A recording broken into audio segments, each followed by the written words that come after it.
Hi, it's Michelle Gilmartin here with another Technique Tuesday on Thursday. So today it's kind of a little fun project I did this morning on the multi-needle machine. I'm on the Brother 1055 Entrepreneur. But this little font has been, it's an applique font, and it's been on every multi-needle machine I've had all the way back to the PR 620, which was like 20 something years ago. It's a 3-size applique. It's built into your machine. But I had some fun with it this morning. I'd seen a lot of posts on some faux chenille, so I thought I would throw my my hand in a little experiment this morning. So I did 3 things differently. The chenille was backed with OESD stable stick before I cut it. Stable stick is a cutaway stabilizer that obviously it sticks. I didn't hoop that in the hoop though. I just put it behind the chenille, the faux chenille, which I'll show you in a minute. And then I sewed it out on a piece of heat transfer vinyl so that I didn't even have to sew my hat on the machine. So let's take a look at some of the stuff that I used.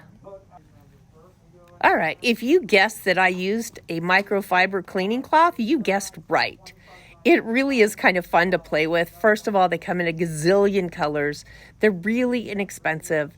And frankly, I have never found a chenille stitch in embroidery, because there's definitely machines that do just that, chenilling. But I really wanted something that was close. So this actually is pretty close. If I turn it over, you'll see it has the stable stick on the back.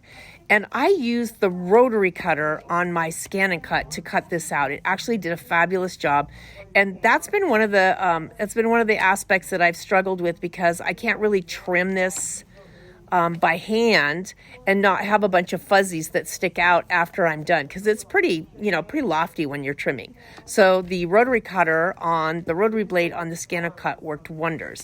Here's my heat transfer vinyl. So you're going to actually peel that transfer layer off.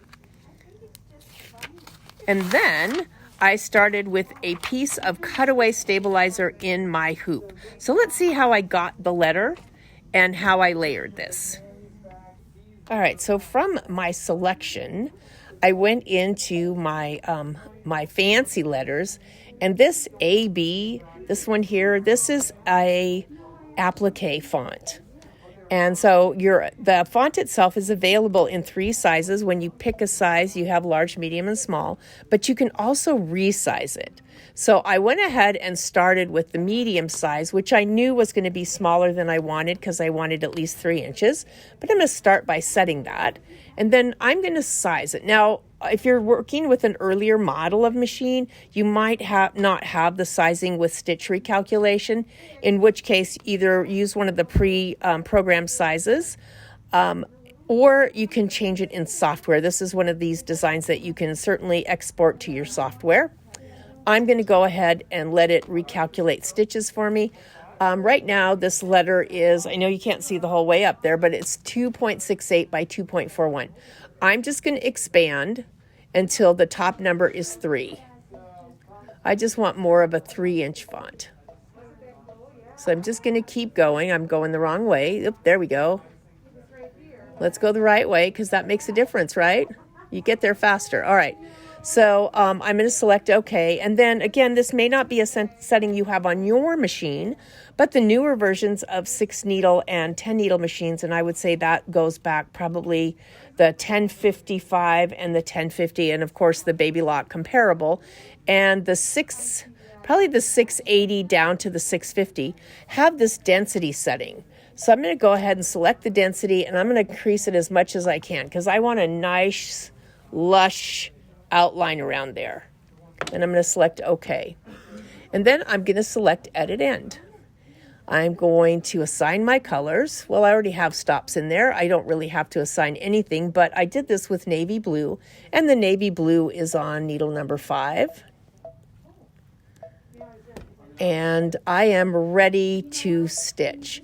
So in my hoop, I hooped cutaway stabilizer. I sprayed the back of my heat transfer vinyl, or I sprayed the hoop, actually, the stabilizer on the hoop, with some adhesive spray, and I laid my heat transfer vinyl flat on the hoop. Started with a 5x7 hoop. I hooped my cutaway stabilizer. I sprayed the hoop with a little spray base. I set my heat transfer vinyl smack in the middle, and then I scanned my hoop to do placement of my letter. Now I gave myself a good margin around it. You can see that this is cut, I think, 5x5 and my letter's 3, so I have a good amount of space around it. And I also gave myself extra space, although I may not give myself this much the next time, around my microfiber cloth because it tends to try to slide around on the mat sometimes. And this was hooped with the microfiber down to the mat, and I used a standard tack mat and my rotary blade.